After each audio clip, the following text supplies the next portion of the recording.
प्राथमिक शिक्षा, उनकी धनुर्विद्या, सब उनका विकास, उन सब विद्याओं से वो निपुण थी। उन्हें तो आज ही के दिन 19 नवंबर को 1828 ईस्वी को, यानी 1828 ईस्वी में रानी लक्ष्मीबाई का जन्म हुआ था।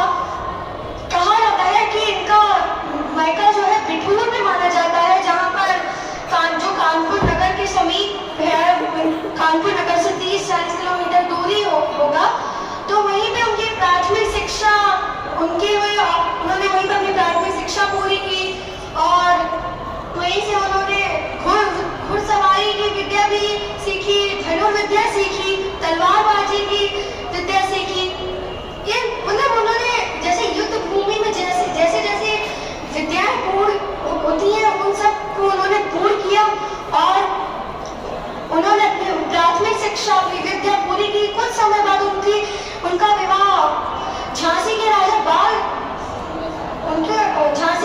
गंगाधर राव के साथ हो गया, जो फिर उन्होंने एक पुत्र को भी जन्म दिया, पर किसी कारणवश उस पुत्र की मृत्यु हो चुकी थी।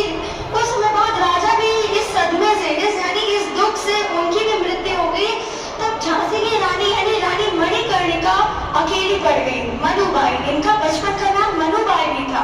फिर धीरे धीरे विवाहोपरांते, इनके विवाह के बाद इनका नाम लक्ष्मीबाई, मणिकर्णिका आदि ऐसे नाम रखे गए और इन्होंने अंग्रेजों से हमारे भारत को स्वतंत्रता दिलवाने में भी काफी महत्वपूर्ण इनकी योजना थी। और इन्होंने जब झांसी की रानी, जब उनके राजा जो थे झांसी के बाल गंगाधर राव, ये जब खत्म हो गए थे, ये अकेली पड़ गई थी, इनके पास न पुत्र था न अपना पति था।